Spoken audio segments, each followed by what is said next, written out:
قل إن كنتم تحبون الله فاتبعوني يحببكم الله ويغفر لكم ذنوبكم والله غفور رحيم قل أطيعوا الله والرسول فإن تولوا فإن الله لا يحب الكافرين. السلام علیکم ورحمۃ اللہ وبرکاتہ. ان الحمد للہ نحمده ونستعینه ونستغفره ونؤمن به ونتوکل علیہ ونعوذ باللہ من شرور انفسنا وسیئات اعمالنا من يهده الله فلا مضل له ومن يضلل فلا هادي له واشهد ان لا اله الا الله وحده لا شريك له واشهد ان محمدا عبده ورسوله. اما بعد فان خير الحديث كتاب الله وخير الهدي هدي محمد صلى الله عليه وسلم وشر الامور محدثاتها وكل محدثة بدعة وكل بدعة ضلالة وكل ضلالة في النار. اعوذ بالله من الشيطان الرجيم. بسم الله الرحمن الرحيم. فأقم وجهك للدين حنيفا فطرة الله التي فطر الناس عليها. وقال عز من قائل ولقد بعثنا في كل أمة رسولا أن يعبدوا الله واجتنبوا الطاغوت. جناب صدر اور آج کے اس عظیم الشان اجلاس کے مہمان خصوصی بھائی ابراہیم قاضی صاحب، ہمارے دوست شمیم احمد فوزی صاحب، اس جلسے میں شریک اس علاقے کے تھانہ اور قرب و جوار کے اور مختلف حلقوں سے تشریف لائے ہوئے ہمارے معزز مہمانان گرامی قدر، نوجوان دوستوں، بزرگوں، بھائیوں، عزیز بچوں، آپ حضرات نے سماعت کیا ہے کہ آج میں آپ حضرات کے سامنے جس عنوان کے تحت کچھ باتیں عرض کرنا چاہتا ہوں، جو اس بزم کا عنوان ہے وہ ہے توحید سب سے پہلے. اور حقیقت یہ ہے کہ توحید کے اس عنوان کو بھی سب سے پہلے ہونا چاہیے تھا. آج کے اس اجلاس کا عنوان آپ نے سنا، ابھی محبت رسول صلی اللہ علیہ وسلم کے حوالے سے بہت ساری باتیں آپ نے سماعت فرمائی، اور اس عنوان کے تحت میں آپ کے سامنے کچھ باتیں عرض کروں گا. توحید سب سے پہلے، اگر آپ دیکھیں تو یہ وہ دعوت ہے جو اللہ رب العالمین کے تمام انبیاء، تمام رسول علیہ السلام نے دنیا کے اندر اپنی امتوں کو دی ہیں. یعنی کلمہ طیبہ لا الہ الا اللہ محمد الرسول اللہ صلی اللہ علیہ وسلم. آج کے اس اجلاس کا یہی دو عنوان ہے. ایک عنوان ہے لا الہ الا اللہ، اس کا معنی، اس کا مفہوم، جس کو نام دیا گیا ہے توحید سب سے پہلے. اور دوسرا حصہ ہے محمد الرسول اللہ، جس کے بارے میں آپ نے سنا، جسے عنوان دیا گیا تھا محبت رسول صلی اللہ علیہ وسلم. یہی دعوت ہے تمام انبیاء کرام علیہ السلام کی. جتنے بھی انبیاء، جتنے بھی رسول اللہ رب العالمین کی طرف سے دنیا میں بھیجے گئے، مبعوث کیے گئے، سب لوگوں کو اسی بات کا حکم دیا گیا تھا کہ اپنی امت کو ایک اللہ واحد کی طرف دعوت دیں اور اپنی نبوت و رسالت کی طرف لوگوں کو بلائیں. خیر، تو میرا عنوان ہے انشاءاللہ تبارک و تعالی توحید سب سے پہلے. اللہ سے دعا کرتے ہیں کہ اللہ تبارک و تعالی ہمیں توحید کے اس عنوان کو سمجھنے کی توفیق عطا فرمائے. اللہ تبارک و تعالی توحید کے سب سے پہلے ہونے کو سمجھنے کی توفیق عطا فرمائے. توحید سب سے پہلے ہے کیونکہ جس توحید کی بات ہو رہی ہے وہ توحید والا بھی سب سے پہلے ہے. یعنی اللہ رب العالمین کی ذات گرامی، اللہ سے پہلے کچھ نہیں. کان اللہ ولم یکن شیء قبلہ، اللہ ہی تھا، اللہ سے پہلے کوئی چیز نہ تھی.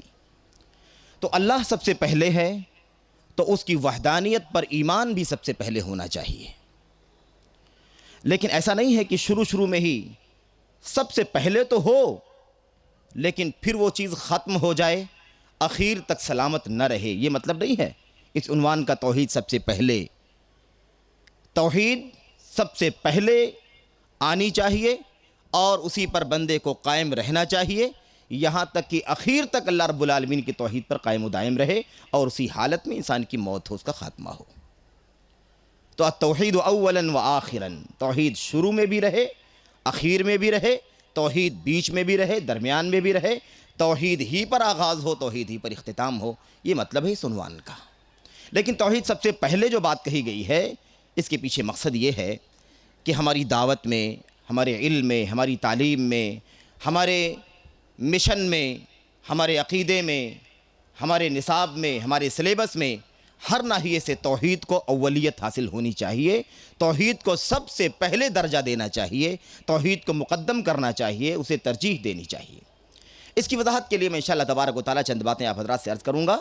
ایک بات یہ آپ کے سامنے عرض کرنا چاہوں گا شروع میں کہ توحید کہتے کسے ہیں، جس کے پہلے ہونے کے سلسلے میں انشاءاللہ ہم باتیں سنیں گے کہ توحید پہلے، سب سے پہلے ہونی چاہیے اور کیوں ہونا چاہیے۔ توحید سب سے پہلے ہے اور اسی کا حکم ہے اللہ کی کتاب قرآن کریم کے اندر اور اللہ کے نبی محمد الرسول اللہ صلی اللہ علیہ وسلم کی سنت کے اندر، اور اسی پر عمل رہا ہے حضرات صحابہ کرام، تابعین، تبع تابعین، سلف صالحین، امت کی علماء، امت کے فضلاء، امت کی محدثین، امت کے فقہاء، امت کے مفتیان، غرض امت کے تمام اجلہ اور سابقین کا اسی پر عمل رہا ہے۔ توحید سب سے پہلے، ہر ناحیے سے سیکھنے میں، سکھانے میں، دعوت دینے میں، مشن میں، تبلیغ میں، اشاعت میں، ہر ناحیے سے توحید کو اول ہونا چاہیے اور یہ سلسلہ ہمیشہ قائم دائم رہنا چاہیے۔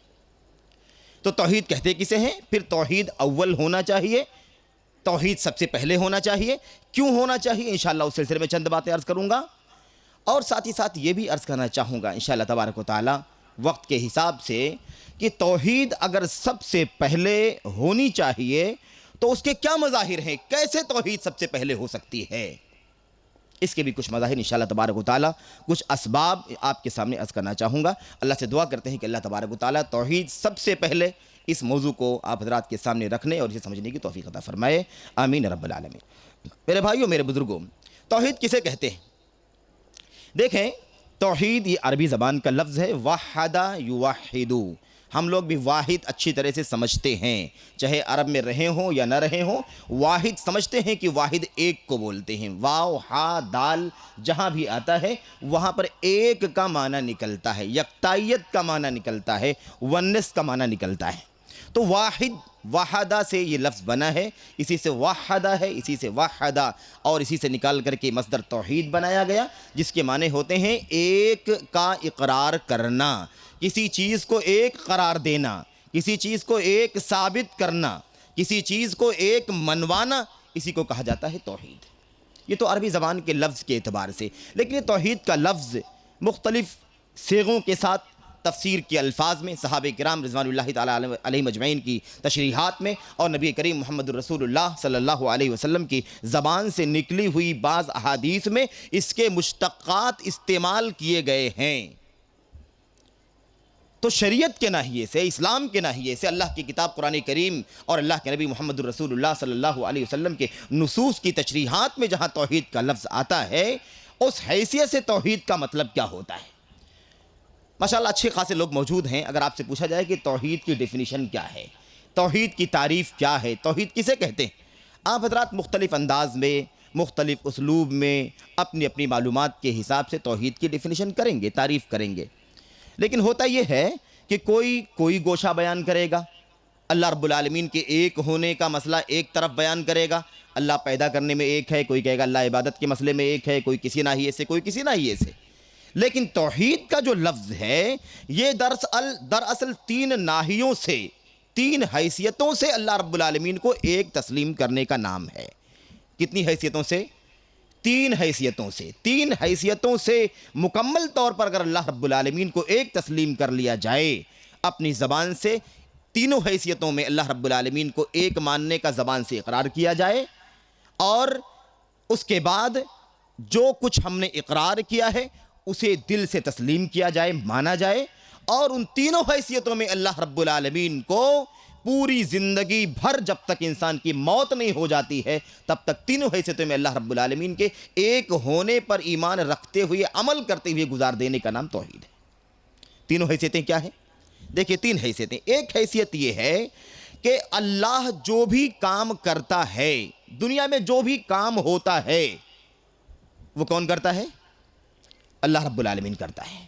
یعنی اللہ کے جو بھی کام ہیں، اللہ کے جو بھی اعمال ہیں، اللہ کے جو بھی افعال ہیں، اللہ کے جو بھی تصرفات ہیں، ان تمام چیزوں میں یہ ایمان و عقیدہ رکھنا کہ وہ اللہ ہی تنہا کر سکتا ہے، ان کاموں میں اللہ کا کوئی ساجی و شریک نہیں ہے۔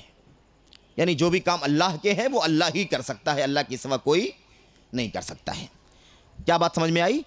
اللہ کے کاموں میں اللہ کو ایک سمجھنا، ایک حیثیت ہو گئی کہ اللہ کے کام جو ہیں ان کاموں میں اللہ کے سوا کوئی اس کا ساجی و شریک نہیں ہے، اللہ ایک ہے۔ یہ ہو گیا اللہ کے کاموں میں۔ دوسری حیثیت کیا ہے؟ بندوں کے اعمال، اللہ کے کام نہیں، وہ تو ہو گیا۔ بندوں کے جو کام ہیں، بندوں کے جو افعال ہیں، ہم اور آپ جو کام کرتے ہیں، اس بات کا عقیدہ رکھنا کہ ہمارے اور آپ کے افعال، بندگان کے جو افعال ہیں، ان افعال کا تنہا مستحق کون ہے؟ اللہ رب العالمین کی ذات ہے۔ اللہ کے جو افعال ہیں، وہ افعال اللہ کے سوا کسی اور کے بس میں نہیں ہیں۔ ایک چیز یہ ہو گئی، ایک حیثیت۔ دوسری حیثیت یہ ہے ہمارے اور آپ کے بندوں کے جو افعال ہیں، بندے جو کچھ کام کرتے ہیں، بندے سجدہ کرتے ہیں، بندے رکوع کرتے ہیں، بندے قیام کرتے ہیں، بندے دعا کرتے ہیں، بندے زبان ہلاتے ہیں، بندے نماز پڑھتے ہیں، بندے روزہ رکھتے ہیں، سارے کام جو بندے کرتے ہیں، ان تمام کاموں کے بارے میں یہ عقیدہ رکھنا کہ ان تمام کاموں کا مستحق اکیلا کون ہے؟ اللہ رب العالمین ہے۔ یہ دوسری حیثیت۔ دو حیثیتیں ہو گئی۔ تیسری حیثیت کیا ہے؟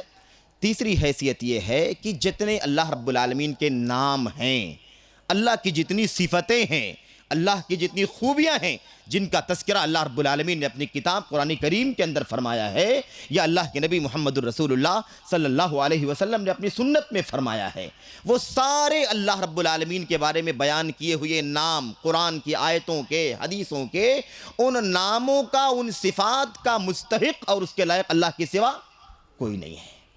یہ تین حیثیتیں ہیں۔ ان تین حیثیتوں میں اگر ہم نے اللہ رب العالمین کو توحید یعنی ایک مان لیا کہ اس میں اللہ کے سوا کوئی اس کے لائق نہیں ہے، اللہ کے سوا کوئی اس کا مستحق نہیں ہے، اللہ کے سوا اس پر کوئی طاقت اور اختیار نہیں رکھتا ہے، تو ہم کیا ہو جائیں گے؟ موحد ہو جائیں گے، اللہ کی توحید کے ماننے والے ہو جائیں گے۔ یہی تقاضا ہے، یہی مطلب ہے اس اعلان کا جو ہم کرتے ہیں، لا الہ الا اللہ محمد الرسول اللہ میں پہلا ٹکڑا جو ہے کلمہ طیبہ کا، لا الہ الا اللہ، یا ہم کہتے ہیں اشہد ان لا الہ الا اللہ۔ سمجھ رہے ہیں؟ یہ توحید ہے۔ اب اگر ہم ایک زبان میں کہنا چاہیں تو ہم کیا کہیں گے؟ اب آپ نے جو پہلے شروع میں سنا تھا، اللہ کے افعال میں، اللہ کے کاموں میں اللہ کو ایک ماننا۔ مثال کے طور پر مارتا اللہ رب العالمین ہے، جلاتا اللہ رب العالمین ہے، روزی اللہ دیتا ہے، بارش اللہ اتارتا ہے، اور دنیا کے اندر جو کچھ بھی ہوتا ہے وہ کون کرتا ہے؟ اللہ رب العالمین کرتا ہے۔ اسی کو کیا کہا جاتا ہے؟ ربوبیت۔ اس کا نام کیا ہے؟ ربوبیت۔ اللہ کو رب کی حیثیت سے اکیلا تسلیم کرنا۔ اللہ کے سارے کام، سارے افعال، سارے تصرفات کس قسم میں آتے ہیں؟ ربوبیت میں آتے ہیں۔ الحمدللہ رب العالمین، الحمدللہ رب العالمین۔ تمام تعریفیں اس اللہ کے لیے ہیں جو سارے جہانوں کا رب ہے، ان کی نگہبانی کرنے والا ہے، اسے انجام دینے والا ہے، اس کی تربیت کرنے والا ہے، اسے نبھانے والا ہے، انجام دینے والا ہے، اسی کو کہا جاتا ہے رب۔ اسی سے ربوبیت کہا گیا ہے، جس کا مطلب ہوتا ہے اللہ کے کام جو اللہ کرتا ہے، یہ عقیدہ رکھنا کہ یہ کام اللہ کے سوا کوئی اور نہیں کر سکتا۔ اللہ مارتا ہے، کوئی اور مار نہیں سکتا۔ اللہ جلاتا ہے، کوئی جلا نہیں سکتا۔ اللہ اولاد دیتا ہے، اللہ کے سوا کوئی اولاد دینے کی طاقت نہیں رکھتا ہے۔ اللہ بارش اتارتا ہے، اللہ کے سوا کوئی بارش نہیں اتار سکتا۔ اللہ بیمار کرتا ہے، کوئی اللہ کے سوا بیمار نہیں کر سکتا۔ اللہ شفا دیتا ہے، اللہ کے سوا کوئی شفا نہیں دے سکتا۔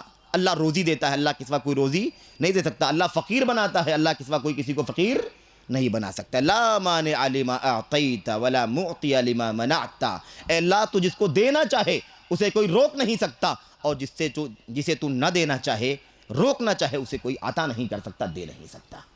آئی بات سمجھ میں آپ کو؟ اللہ کے کاموں میں اللہ رب العالمین کے بارے میں یہ عقیدہ رکھنا کہ اللہ کے سوا کوئی نہیں کر سکتا، اسی کا نام ہے توحید۔ ربوبیت میں رب کی حیثیت سے اللہ رب العالمین کو ایک تسلیم کرنا۔ دوسری بات جو ہم نے آپ سے عرض کی تھی، ہمارے اور آپ کے بندوں کے افعال میں یہ عقیدہ رکھنا کہ بندوں کے افعال کا لائق اور اس کا مستحق اللہ رب العالمین کے سوا کوئی نہیں۔ ہم رکوع کرتے ہیں، اس کا مستحق کون ہے؟ اللہ رب العالمین. ہمارے سر جھکتے ہیں, سر ٹکتے ہیں زمین کے اوپر, اس کا مستحق کون ہے؟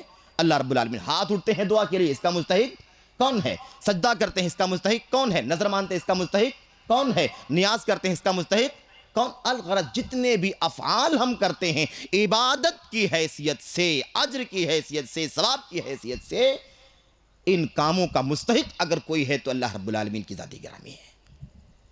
اس کو کیا کہتے ہیں؟ اسی کو توحید عبادت کہتے ہیں. عبادت ہم کریں گے اللہ رب العالمین کی, اور دنیا میں جو کچھ ہوگا وہ کون کرے گا؟ اللہ رب العالمین کرے گا. تو اس کو توحید عبادت کہتے ہیں یا توحید عبودیت بھی کہتے ہیں, اسی کو توحید الوہیت بھی کہتے ہیں, کیونکہ لا الہ سے نکلا ہے. لا الہ, اللہ کے سوا کوئی عبادت کے لائق سچا نہیں ہے. یہی اقرار, اسی کا نام توحید عبادت ہے, توحید الوہیت ہے. تیسری بات جو ہم نے عرض کی تھی کہ اللہ کے جتنے نام ہیں, اللہ کی جتنی صفات ہیں, اللہ کی جتنی خوبیاں ہیں, ان تمام چیزوں میں یہ عقیدہ رکھنا کہ یہ اللہ رب العالمین ہی کے لیے لائق و زیبا ہیں. مثال کے طور پر اللہ رحمان ہے, جو رحمان کے اندر رحم کا معنی پایا جاتا ہے وہ اللہ کے سوا کوئی نہیں کر سکتا. اللہ غفار ہے, غفور ہے, بخشنے والا ہے, یہ بخشش اللہ کے سوا کسی کے بس میں نہیں ہے. اللہ رزاق ہے, روزی دینے والا ہے, یہ روزی دینے کی طاقت اللہ رب العالمین کے سوا کسی کے پاس نہیں ہے. اللہ بخشنے, اللہ معاف کرنے والا ہے, اس کے سوا اللہ رب العالمین کے سوا کسی اور کو اس کی طاقت نہیں ہے. اس انداز سے جتنی خوبیاں, جتنے نام اللہ رب العالمین کے, رحمان, رحیم, غفور, غفار, کریم, اور مختلف انداز میں, تقریباً ان کی تعداد کے بارے میں صحیح بات تو یہ ہے کہ ان کی تعداد کا پتہ ہی نہیں اللہ کے نام کتنے ہیں, اللہ کی صفتیں کتنی ہیں. کیوں؟ ہمارے اندر ایک دو خوبیاں ہوتی ہیں نا. ہم لکھنا بھی جانتے ہیں, اس لیے ہم کاتب کہتے ہیں, ہمیں لوگ کاتب کہتے ہیں. ہم پڑھنا جانتے ہیں, لوگ ہمیں قاری کہتے ہیں. ہم کمپیوٹر چلانا جاتے ہیں, لوگ ہمیں اس نام سے بھی یاد کرتے ہیں, کمپیوٹر بھی چلانا جانتا ہے, اسے اس کی بھی معلومات ہے. ہم جتنی کام ہم کرنا چاہتے ہیں, میکینک ہے اور بڑھئی ہے اور فلاں ہے, فلاں ہے, فلاں, جتنے کام ہم جانتے ہیں اتنے نام ہمارے بیان کیے جاتے ہیں. آدمی فلاں بھی کام, یہ بھی ایسا بھی ہے, یہ بھی ہے, یہ بھی ہے, یہ بھی, فلاں آدمی کے اندر 10 خوبیاں ہیں. لیکن اللہ رب العالمین کی خوبیوں کا کوئی شمار ہے؟ اللہ میں کتنی طاقت ہے, کتنی خوبی ہے, اس کا کوئی حد اور اس کی کوئی شمار نہیں ہے. اسی لیے اللہ رب العالمین کی جب خوبیوں کا شمار نہیں ہے, اللہ کے کاموں کا شمار نہیں ہے, اللہ کی طاقت کا شمار نہیں ہے, تو پھر اللہ کے نام اور اس کی صفات کی تعداد کا کوئی پتہ لگا سکتا ہے کتنے؟ اسی لیے صحیح بات یہ ہے, حضرت رسول کریم صلی اللہ علیہ وسلم نے مسند احمد بن حنبل کی روایت میں فرمایا ہے کہ اے اللہ, تیرے وہ سارے ناموں کے حوالے سے میں دعا کرتا ہوں جو نام تیرے علم غیب میں ہے کوئی نہیں جانتا ہے. جو اللہ کے اسماء, اللہ کی صفات, اللہ کی خوبیاں, اے اللہ جو تیرے علم غیب میں ہیں, ہم کتنا جانتے ہیں؟ جتنا اللہ کی کتاب میں آیا ہے. کتنا جانتے ہیں؟ جتنا اللہ کے نبی صلی اللہ علیہ وسلم کی سنت میں آیا ہے. اس کے سوا ہم اللہ تیرے ناموں کو نہیں جانتے ہیں. نہ جانے کتنا ہے, ان گنت ہے جسے تو نے اپنے علم غیب میں چھپا رکھا ہے. چھپا ہوا ہے اللہ, نہیں جانتے ہم سارے تیرے ناموں کو. لیکن جتنے بھی تیرے نام ہیں جسے تو نے اپنے علم میں چھپا رکھا ہے, علم غیب میں چھپا رکھا ہے, کسی اپنے بندے کو سکھایا ہے یا اپنی کتاب میں اتارا ہے, الغرض جتنے بھی تیرے نام ہیں, تیرے صفات ہیں, اے اللہ ان سارے ناموں اور تیرے سارے صفات کے واسطے سے, ان کے وسیلے سے دعا کرتا ہوں کہ اے اللہ میرے مسئلے کو حل کر دے. اس سے پتہ چلا کہ اللہ کے ناموں کی کوئی تعداد نہیں ہے. یہی بات صحیح ہے, ورنہ قرآن کریم کے اندر اگر گنا جائے, اللہ کے نبی کی سنت میں گنا جائے تو تقریباً 113-14 نام ملتے ہیں. 113 یا 14 نام ہمیں کتاب اللہ کے اندر اور اللہ کے نبی صلی اللہ علیہ وسلم کی سنت کے اندر ملتے ہیں. ورنہ کتنے نام ہیں اللہ کے, وہ اللہ رب العالمین ہی جانتا ہے کہ کتنے نام ہیں. الغرض میرے بھائیوں, میرے بزرگوں, تو توحید کو اگر ہم بہت مختصر کہنا چاہیں, یہ تو وضاحت ہم نے کی نا آپ کے سامنے. اگر ایک جملے میں کوئی کہے کہ اللہ کی تعریف, توحید کسے کہتے ہیں, اللہ کی توحید کی تعریف ہم کیسے کریں گے, توحید کی ڈیفینیشن کیا ہے, تو ہم کیا کہیں گے؟ ہم کہہ سکتے ہیں جتنی بھی خصوصیات ہیں, جتنی بھی خوبیاں ہیں, ساری خصوصیات جو اللہ کے لیے ہیں, ان خصوصیات میں اللہ رب العالمین کو ایک تسلیم کر لینا. عبادت میں اللہ ایک ہے, الوہیت میں اللہ ایک ہے, بالش برسانے میں اللہ ایک ہے, ناموں میں, صفتوں میں اللہ رب العالمین کیا ہے؟ ایک ہے. اس کو کیا کہتے ہیں؟ یہ ہے توحید. اور اسی کا اپوزٹ اگر ہم کر دیں گے, اس میں کوئی خلل کر دیں گے, کوئی کوتاہی کر دیں گے, کوئی اللہ کی صفت, کوئی اللہ کی خوبی, کوئی اللہ کی طاقت, کوئی اللہ کا فعل, کوئی اللہ کا عمل, یا کوئی ہمارا اور آپ کا عمل, عبادت کا, بندگی کا, اللہ کے سوا کسی اور کے لیے اگر ہم کر دیں گے تو اسے کیا کہا جائے گا؟ توحید کے اپوزٹ ہو جائے گا. توحید کے معنی ہوتے ایک تسلیم کر لینا. اور اگر یہ اللہ کے سوا کسی اور کے پاس گیا تو کیا کہا جائے گا؟ اسے کہا جائے گا کہ کوئی اور سازی ہو گیا اس کے اندر. اللہ ہی کے لیے ہونا چاہیے تھا لیکن کسی اور کے لیے بھی ہو گیا، تو وہ ایک والا جو عقیدہ تھا وہ حقیقت میں ثابت نہیں ہوا، اس میں کوئی اور بھی شامل ہو گیا۔ اسی کو ہم اللہ کی کتاب قرآن کریم کی زبان میں، اللہ کے نبی صلی اللہ علیہ وسلم کی سنت کی زبان میں ہم کس نام سے یاد کرتے ہیں؟ شرک کے نام سے یاد کرتے ہیں۔ اور ایک نئی سینکڑوں آیتوں میں اللہ رب العالمین نے شرک کی تردید فرمائی ہے۔ اسی ایک منوانے کے لیے اس دھرتی پر جتنے بھی، یہ 3 حیثیتیں یاد رکھیے گا، ان 3 حیثیتوں سے اللہ رب العالمین کو ایک تسلیم کرنا، اسی کام کے لیے اللہ کے ہزاروں کی تعداد میں انبیاء اور رسول بھیجے گئے، نہ جانے کتنی کتابیں نازل کی گئیں، اتاری گئیں۔ ان سب کا مقصد کیا تھا؟ صرف اور صرف یہی مقصد، ان 3 حیثیتوں میں رب ذوالجلال کو ایک تسلیم کر لیا جائے، ایک مان لیا جائے، یہی عقیدہ رکھا جائے، اسی پر دنیا والے چلتے رہیں، دنیا میں یہی عقیدہ بپا ہو جائے، چلتا رہے، اس میں کوئی خلل نہ ہو، کوئی گڑبڑی نہ ہو۔ اسی کے لیے ہزاروں کی تعداد میں انبیاء اور رسول بھیجے گئے، اسی مقصد کے لیے نہ جانے کتنی کتابیں اور کتنے صحیفے رب العالمین نے دنیا میں نازل فرمائے۔ اسی لیے جب دنیا بنائی اللہ رب العالمین نے، حضرت آدم، ابونا بابا دادا آدم علیہ السلام کو اللہ نے پیدا کیا، ان کی تخلیق فرمائی، اس وقت سے لے کر کے 100 سال گزرا، 200 سال، 300 سال، 400 سال، 1000 سال گزر گیا۔ کتنا؟ 10 صدی گزر گئی، 1000 سال۔ اس 1000 سال میں پوری دنیا، جو بھی دنیا چھوٹی موٹی رہی ہوگی اس دور میں، اللہ ہی جانتا ہے دنیا میں کتنے لوگ رہے ہوں گے۔ اب تو دنیا کا ابھی تک پتہ بھی نہیں چلا ہے کہ دنیا کہاں تک ہے۔ ایک ایک بر اعظم لوگ انکشاف کر کر کے پتہ لگا پا رہے ہیں کہ ہاں ایک بر اعظم، ایک خشکی اور بھی ہے چھوٹی بڑی، جہاں پر کچھ لوگ آباد ہیں اور وہ انسان ہی ہیں، ہمارے اور آپ کی طرح سے ان کے پاس بھی اعضاء ہیں، جسم ہیں، وہ جیتے کھاتے ہیں۔ تو ابھی تک پتہ بھی نہیں اللہ کی دنیا کتنی وسیع ہو چکی ہے۔ الغرض میرے بھائیوں، جو بھی دنیا اس وقت کی تھی، 1000 سال تک حضرت آدم علیہ السلام کی پیدائش سے لے کر کے 1000 سال تک اس دنیا کے اندر جو بھی لوگ پیدا ہوئے، بسے، آباد کیے گئے اللہ کی طرف سے، سب کا عقیدہ کیا تھا؟ کیا عقیدہ تھا؟ یہی عقیدہ توحید، ایک اللہ کو ماننے والے تھے۔ اس 1000 سال میں نہ اللہ کے سوا کسی نے کسی اور کے سامنے ہاتھ اٹھایا دعا کرنے کے لیے، نہ اس 1000 سال کے بیچ میں کسی نے اللہ کے سامنے سر جھکایا، نہ اس 1000 سال میں اللہ کے علاوہ کسی اور کے سامنے کسی نے رکوع اور سجدہ کیا، نہ کسی نے اللہ کے سوا کسی اور کے لیے نظر و نیاز کیا۔ الغرض اللہ رب العالمین کی جو 3 خصوصیتیں، 3 حیثیتیں ہم نے بیان فرمائی ہیں، آپ کے سامنے کی ہیں، ان تینوں حیثیتوں سے کوئی بھی کام اس 1000 سال میں اللہ کے سوا کسی اور کے لیے نہیں کیا گیا۔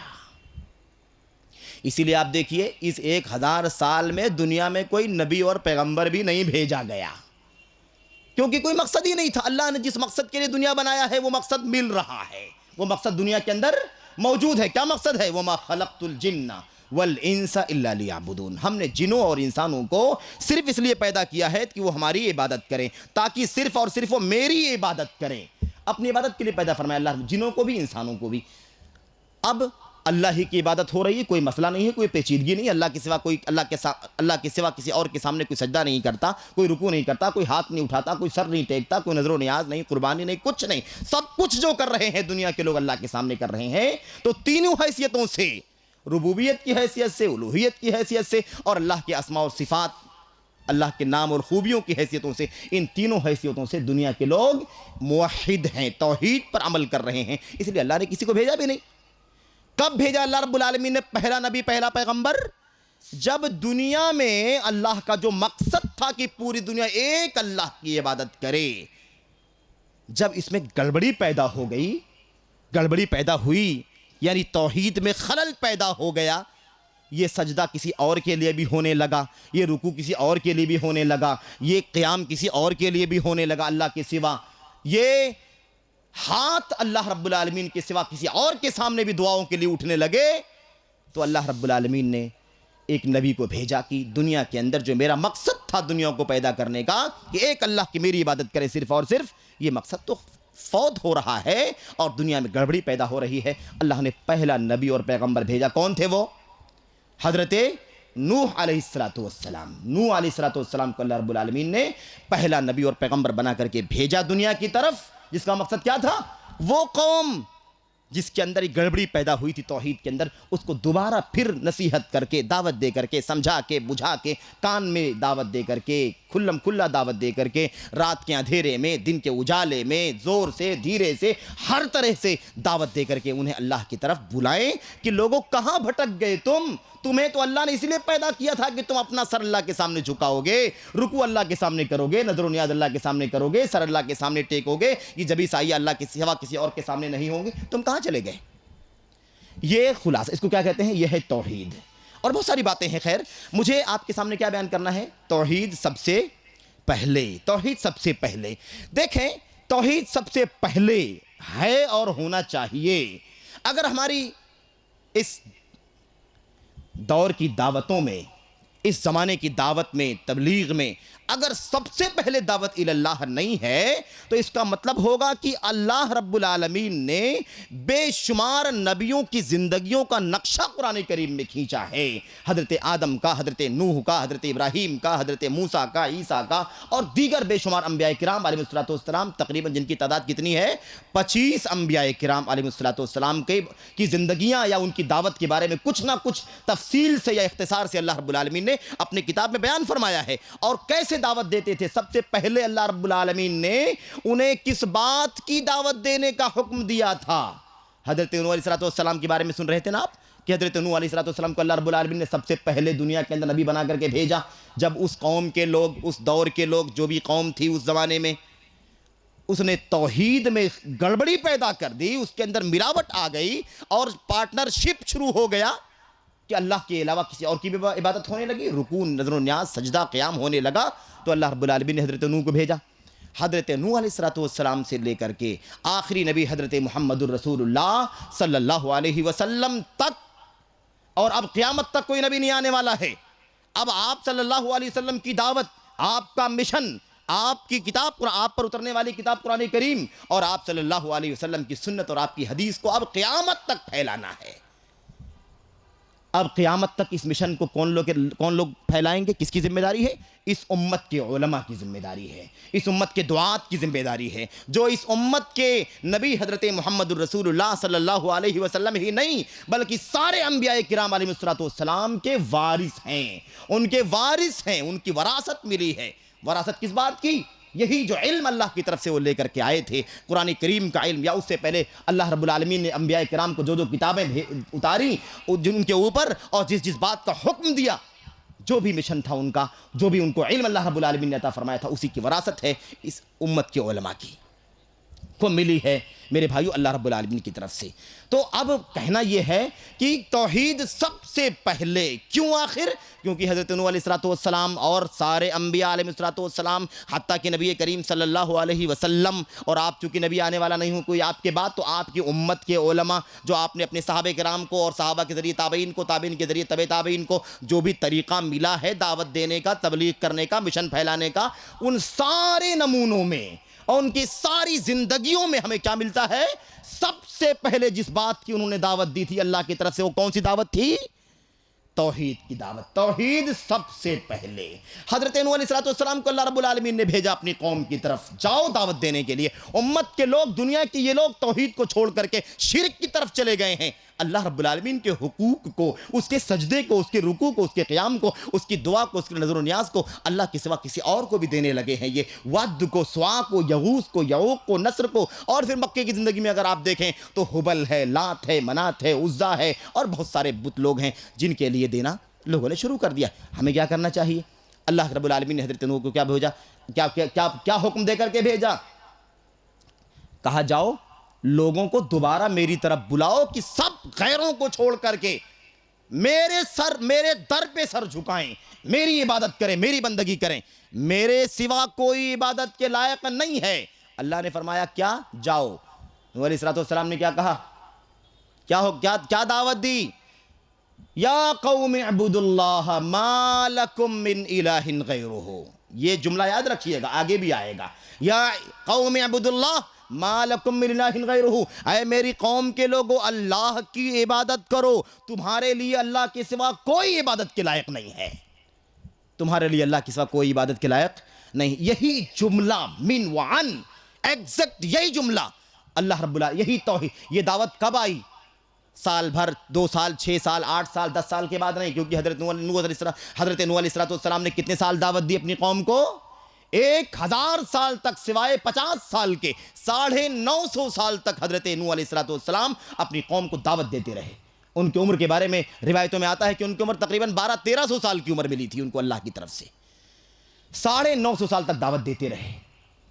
اس پوری دعوت میں کب یہ دعوت جس کے بارے میں بات چل رہی توحید سب سے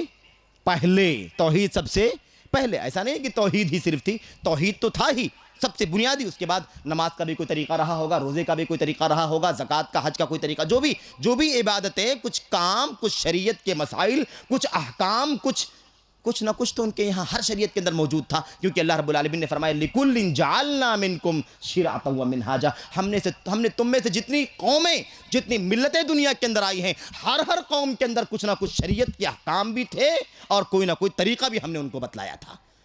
تو اللہ کے نبی حضرت نوح علیہ السلام نے اپنی قوم کو جو دعوت دی، یا قوم اعبدوا اللہ ما لکم من الہ غیرہ، اے میری قوم کے لوگوں اللہ کی عبادت کرو، تمہارے لیے اللہ کے سوا کوئی سچا عبادت کے لائق نہیں ہے۔ یہ دعوت حضرت نوح علیہ السلام نے کب دی تھی؟ 1 سال رک کے، 2 سال رک کے، 5 سال، کب اور کتنے سال رک کر کے دعوت دی تھی؟ فوراً۔ پہلی دعوت کیا دی تھی؟ سب سے پہلی دعوت کیا تھی نوح علیہ السلام کی؟ یا قوم اعبدوا اللہ ما لکم من الہ غیرہ، اے میری قوم کے لوگ اللہ کی عبادت کرو، اللہ کے سوا کوئی عبادت کے لائق نہیں ہے۔ یہی بات اللہ کے نبی اللہ رب العالمین نے قرآن کریم کے اندر جہاں حضرت شعیب علیہ السلام کا تذکرہ کیا، سیم وہی بات فرمایا، وَإِلَى مَدْيَنَ أَخَاهُمْ شُعَيْبًا، مدین کی طرف ہم نے انہی میں سے اسی قبیلے کے آدمی شعیب کو بھیجا اور حکم کیا دیا؟ یا قوم اعبدوا اللہ ما لکم من الہ غیرہ، وہی دعوت، اے میری قوم کے لوگ اللہ کی عبادت کرو، اللہ کے سوا کوئی تمہارے لیے سچا عبادت کے لائق نہیں ہے۔ یہی بات حضرت ہود علیہ السلام، یہی بات قوم سمود کے نبی حضرت صالح علیہ السلام، غرض جتنے نبی، جتنے پیغمبر آئیں، وقت نہیں ہے سارے انبیاء کرام کے بارے میں آیتیں پڑھی جائیں، لیکن آپ انبیاء کرام علیہ السلام کے واقعات، ان کے قصے، ان کی زندگیاں قرآن کریم کی آیتوں کی روشنی میں تلاوت کر کے پڑھ کے دیکھیں، آپ کو ہر نبی کے اندر یہ چیز ملے گی۔ سارے انبیاء علیہ السلام نے سب سے پہلے کس بات کی دعوت دی؟ نماز کی، روزے کی، حج کی، زکوٰۃ کی، صدقات کی، خیرات کی۔ کس بات کی دعوت دی سارے نبیوں نے سب سے پہلے؟ توحید کی دعوت دی۔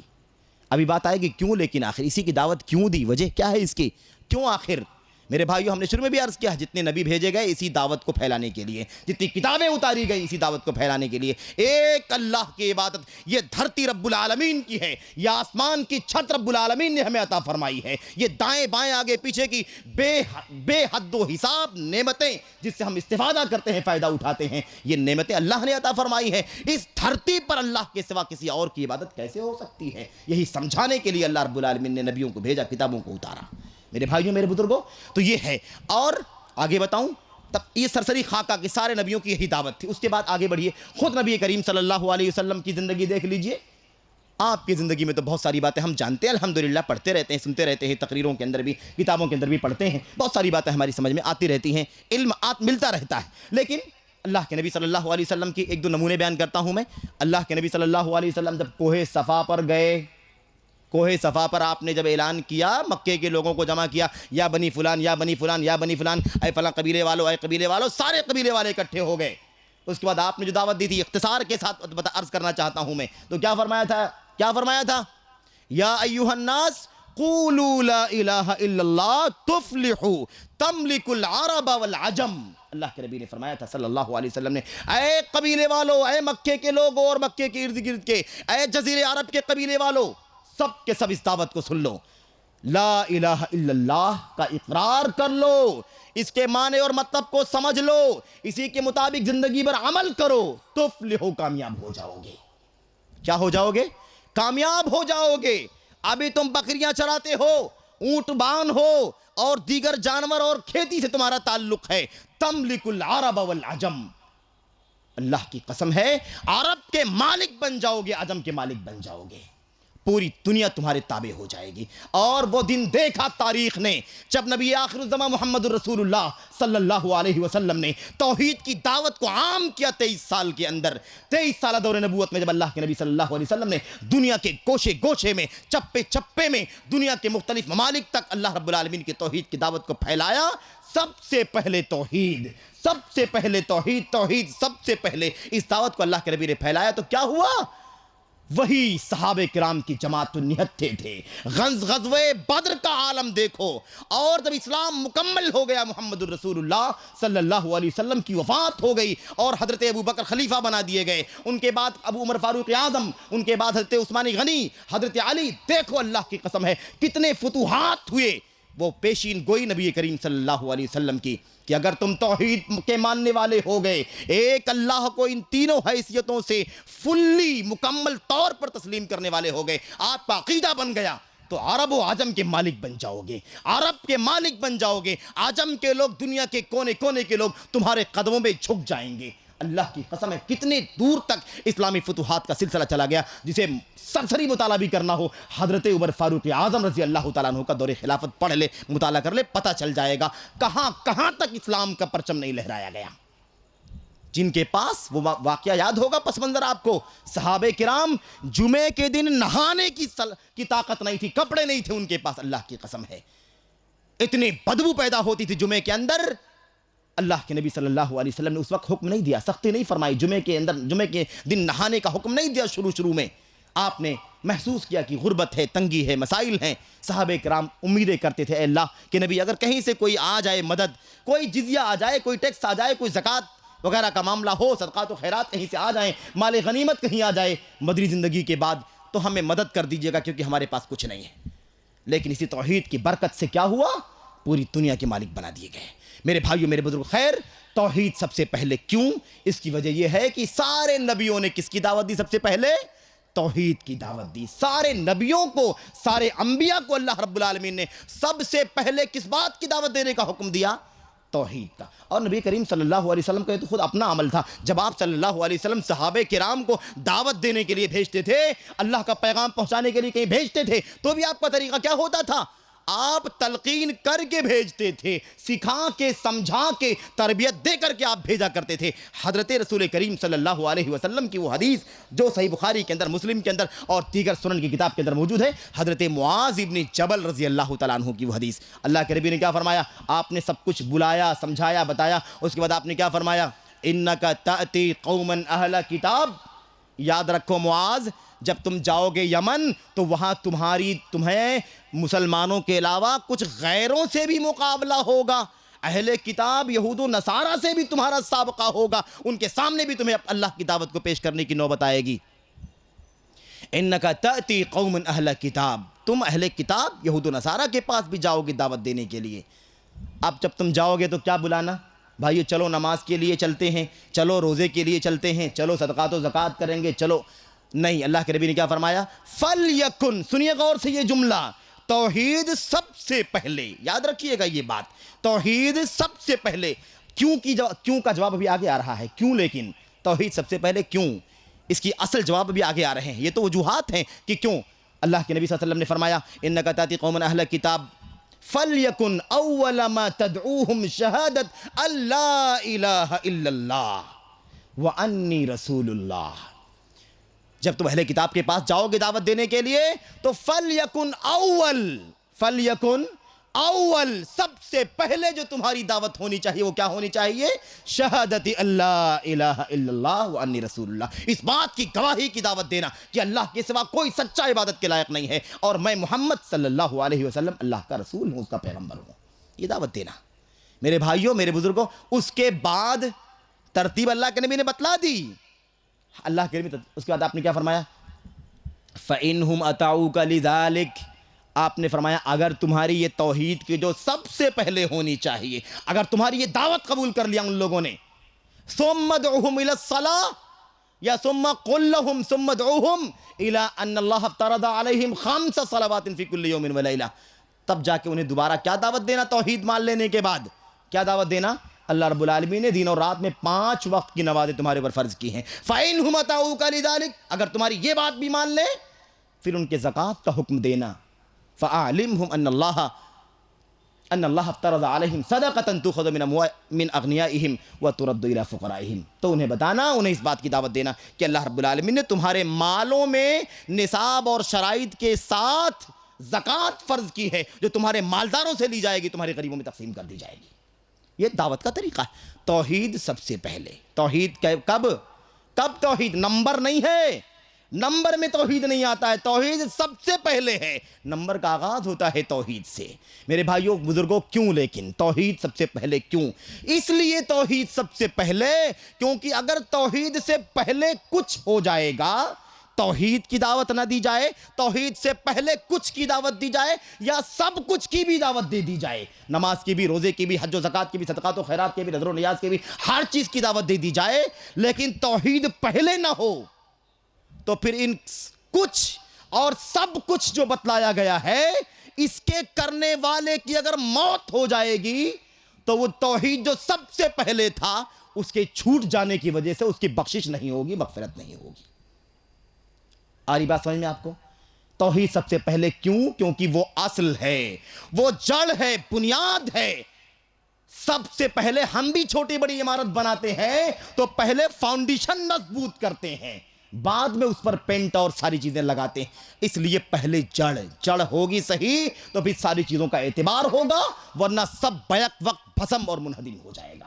میرے بھائیوں, اسی لیے نبی کریم محمد رسول اللہ صلی اللہ علیہ وسلم نے اپنے تمام تر خطابات میں, دعوت کے تمام تر موڑوں پر سب سے پہلے جس بات کی دعوت دی وہ کیا تھی؟ کلمہ توحید, لا الہ الا اللہ محمد رسول اللہ. سب سے پہلے ایک عربی, ایک دیہاتی آیا. خیر واقعہ میں نہیں چھیڑنا چاہتا, بہت ساری واقعات ہیں توحید کے سلسلے میں بیان کروں گا تو بات لمبی ہو جائے گی. مجھے اپنی بات عرض کرنی. توحید سب سے پہلے کیوں؟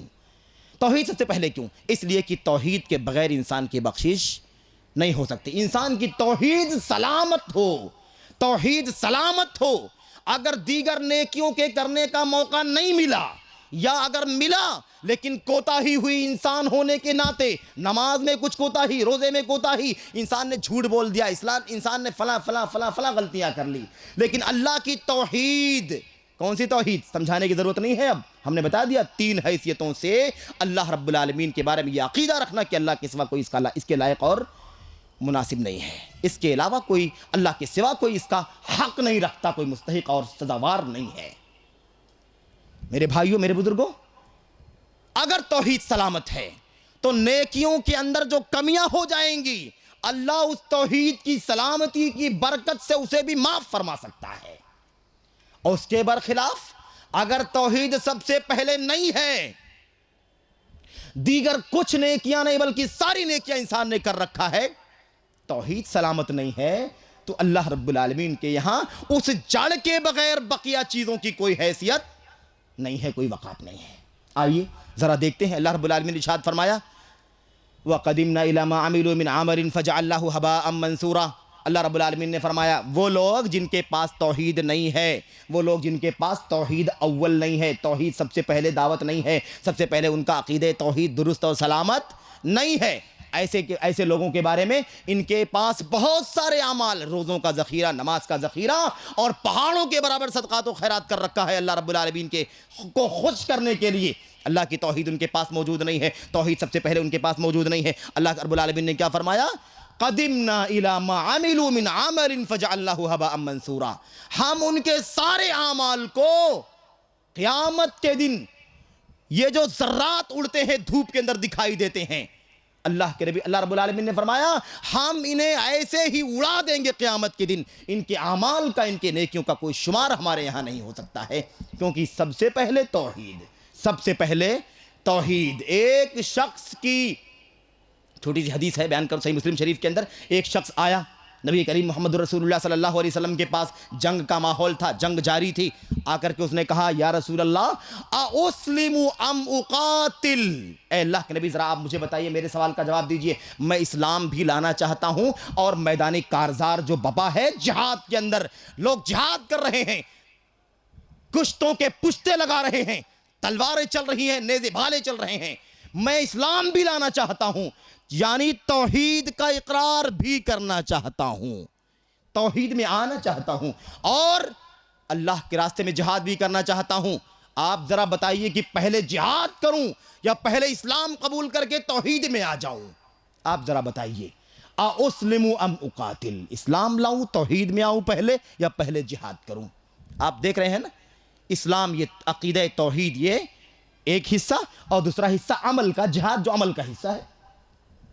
آپ نے فرمایا لا بل اسلم ثم قاتل، پہلے اسلام قبول کرو بعد میں جہاد کرنا۔ اللہ کے نبی نے کیا فرمایا؟ توحید سب سے پہلے۔ ابھی نماز کا تو کوئی ٹائم ہی نہیں تھا، جہاد کا وقت تھا، جہاد چل رہا تھا، جو اللہ رب العالمین کے نیک اعمال میں سے ایک عمل ہے، اسلام لانا اور عمل کرنا۔ آپ نے فرمایا نہیں، پہلے توحید میں داخل ہو جاؤ پھر قتال کرنا، کیونکہ اگر توحید پہلے نہیں، اگر پہلے جہاد آ جائے، اگر توحید سے پہلے جہاد آیا تو حیثیت کچھ اور ہوگی تمہاری، اور اگر پہلے توحید آیا اور جہاد بعد میں تم نے کیا یا نہیں بھی کیا تو حیثیت تمہاری مختلف ہوگی۔ اللہ کے نبی نے فرمایا پہلے جہاد نہیں، پہلے اسلام قبول کرو، پہلے توحید میں آؤ بعد میں جہاد کرنا۔ پہلے اگر اسلام قبول کر لو گے اور جہاد کے میدان میں اترو گے، قتل کر دیے جاؤ گے تو شہید مانے جاؤ گے، اللہ تمہارے درجات بلند کر دے گا۔ اور اگر اسلام کے پہلے لڑنے کے لیے اتر جاؤ گے، چاہے مسلمانوں کی طرف سے بھی اتر رہے ہو تو بھی، چونکہ توحید تمہارے پاس پہلے نہیں ہے، اس لیے تم موت مرو گے، کفر کی، شرک کی موت مرو گے، اور انجام تمہارا جہنم قرار پائے گا۔ یہ فرق ہے میرے بھائیوں، میرے بزرگوں۔ تو اگر توحید سلامت ہے تو دیگر اعمال کا معاملہ آسان ہے۔ حضرت رسول کریم صلی اللہ علیہ وسلم نے ایک روایت بیان فرمائی ہے جس کو ہم حدیث البطاقہ کے نام سے جانتے ہیں۔ حدیث البطاقہ، کارڈ والی حدیث۔ سب سے توحید پہلے کیوں؟ کارڈ والی حدیث کیا ہے؟ ایک شخص قیامت کے دن لایا جائے گا، اللہ رب العالمین کے سامنے پیش کیا جائے گا، جس نے اتنے گناہ کیے ہوں گے، کہتے ہیں فَيُنشَرُ لَهُ 99 سِجِلَّ عَلَى مَدِّ الْبَصَرِ، جہاں تک اس کی نگاہ جائے گی، جہاں تک وہ دیکھ سکے گا، اتنی دوری تک 99 رجسٹر اس کے بدعمالیوں کے، گناہوں کے پھیلا دیے جائیں گے۔ رجسٹر، دیوان، موٹا رجسٹر، ایک رجسٹر بھرا ہوا گناہوں سے، دوسرا گناہوں سے بھرا ہوا، تیسرا، ایسے ہی 99 کتنے؟ 99 سجلہ، 99 دفتر گناہوں کے پھیلا دیے جائیں گے۔ اب بندہ کیا کرے گا؟ ہکا بکا پریشان۔ دنیا کے اندر کوئی معاملہ ایسا آ جاتا ہے سوال جواب کا تو ہمارے پسینے چھوٹ جاتے ہیں۔ میرے بھائی، اللہ رب العالمین کے سامنے کھڑا ہونا کوئی آسان کام نہیں ہے۔ اللہ رب العالمین پوچھے گا ہل لک من حسنہ، سوال کا جواب دو، کیا تمہارے پاس کوئی نیکی بھی ہے؟ یہ 99 دفتر پھیلے ہوئے ہیں تمہارے گناہوں کے، کالے کرتوت کے۔ ہل لک من حسنہ، کوئی نیکی بھی تمہارے پاس ہے؟ او لک عذر اتنکر من ھذا شیئا، اللہ رب العالمین سوال کی بھرمار کر دے گا۔ اللہ پوچھے گا کیا کوئی نیکی بھی ہے تمہارے پاس، یا یہ جو 99 دفتر تمہارے گناہوں کے پھیلے ہوئے ہیں، ان کے کرنے کے سلسلے میں ان بدعمالیوں کا تمہارے پاس کوئی جواب اور کوئی عذر ہے؟ کوئی بہانہ بتا سکتے ہو کہ کیوں کیا؟ کوئی ہیلا بہانہ ہو تو بیان کرو۔ اچھا یہ بتاؤ کہ یہ جو گناہ لکھوائے ہیں ہم نے، ہمارے فرشتوں نے لکھا ہے، کیا ان گناہوں میں سے کسی گناہ کا تم انکار کرتے ہو کہ میں نے نہیں کیا ہے؟ اظلمک کتبتی الحافظون، کیا میرے لکھنے والے فرشتوں نے تم پر ظلم تو نہیں کیا ہے، ناحق نوٹ کر دیا ہو، تم نے گناہ نہیں کیا ہے؟ سوالات کی بھرمار اللہ رب العالمین کی طرف سے۔ عجیب و غریب منظر ہوگا میرے بھائی۔ اللہ رب العالمین جب پوچھے گا، بندہ کہے گا لا یا ربی، لا یا ربی، لا، اس کے سوا کوئی جواب نہیں۔ اے اللہ، نہ تو میں کچھ انکار کر سکتا ہوں، سارے اعمال میرے کیے ہوئے ہیں، نہ تو میرے پاس کوئی بہانہ ہے، سب بتایا گیا تھا مجھے، قرآن کریم کی آیتیں پڑھ کر کے سنائی گئی تھیں، نبی محترم صلی اللہ علیہ وسلم کی سنت اور سیرت کی باتیں کھول کھول کر کے سمجھائی گئی تھی۔ یہ حلال ہے، یہ حرام ہے، یہ جائز ہے، یہ ناجائز ہے، یہ شرک ہے، یہ کفر ہے، یہ بدعت ہے، یہ گناہ کا کام ہے، یہ نیکی کا کام ہے، یہ جنت کا راستہ ہے، یہ جہاں، سب کچھ بتایا گیا تھا۔ میرے پاس کوئی ہیلا بہانہ نہیں ہے، سب کچھ میں نے جانتے ہوئے سارے گناہ کے کام کیے۔ تیرے فرشتوں نے کوئی ظلم نہیں کیا ہے، سب کچھ سچ نوٹ کیا ہوا ہے۔ اللہ فرمائے گا تب کوئی نیکی ہے تمہارے پاس؟ کہے گا اللہ میرے پاس کوئی نیکی بھی نہیں ہے۔ حدیث میں موجود ہے فَتُخْرَجُ لَهُ بِطَاقَةٌ، اس آدمی، اس حدیث کا نام ہی حدیث البطاقہ ہے، اور بطاقہ کے معنی کارڈ کے ہوتے ہیں۔ کارڈ، کوئی بھی کارڈ جو ہم کارڈ سمجھتے ہیں، سمجھ سکتے ہیں آپ، کیونکہ وہ کارڈ بہت ہی چھوٹا کارڈ تھا۔ جس کارڈ کی بات اللہ کے نبی صلی اللہ علیہ وسلم نے بیان فرمائی ہے بہت چھوٹا تھا، کوئی بڑا کارڈ نہیں تھا۔ میرے بھائیوں، میرے بزرگوں، اللہ کے نبی صلی اللہ علیہ وسلم نے فرمایا، بیان فرمایا اللہ رب العالمین اس حدیث کے اندر فَتُخْرَجُ لَهُ بِطَاقَةٌ اس کے لیے ایک کارڈ نکالا جائے گا اور اللہ فرمائے گا لا بل لک عندنا حسنہ، تمہارے پاس کوئی نیکی نہیں ہے تم کہتے ہو، لیکن تمہاری ایک نیکی ہمارے پاس ہے جس کا تمہیں پتہ نہیں ہے۔ ہمارے پاس ایک نیکی ہے جس کا تمہیں پتہ نہیں ہے۔ کارڈ دکھایا جائے گا، یہ نیکی ہے تمہاری۔ اب وہ کارڈ دیکھے گا اور آنکھ نگاہ تا حد نگاہ 99 دفتر دیکھے گا گناہوں کا، ایک طرف دفتر کو تا حد نگاہ، ایک طرف کارڈ کو، کہے گا اے اللہ ان 99 دفتر کے مقابل میں اس چھوٹے سے کارڈ کی کیا حیثیت ہے؟ اگر ایک نیکی ہے اللہ تیرے پاس ہے بھی جس کا مجھے پتہ نہیں ہے، اگر یہ مانتا ہوں ہے سچ ہے، اے اللہ 99 دفتر گناہوں کے پھیلے ہوئے ہیں، تا حد نگاہ پھیلے ہوئے ہیں، ان 99 دفتر کی گناہوں کے دفتر کے سامنے اس ایک نیکی کا ہونا بھی کیا ہے؟ اس سے کیا بنے گا میرا؟ اللہ اکبر۔ میں عرض کیا کر رہا تھا؟ توحید ہی پہلے کیوں؟ وجہ کیونکہ توحید ہی اگر درست ہے تو ساری بھلائی ہے، ساری کامیابی ہے۔ توحید میں اگر خلل ہے تو پھر کوئی فائدہ نہیں۔ توحید اگر سلامت ہے سب سے پہلے تو سارے گناہوں کو اللہ رب العالمین ختم بھی کر سکتا ہے، اپنی رحمت سے معاف فرما سکتا ہے۔ کارڈ نکالا جائے گا، اللہ رب العالمین فرمائے گا ٹھیک ہے، یہ سارے دفتر جو 99 تھے اسے میزان کے ترازو کے ایک کفہ پلڑے میں رکھ دیا جائے۔ فَتُوزَعُ السِّجِلَّاتُ فِي كِفَّةٍ وَالْبِطَاقَةُ فِي كِفَّةٍ۔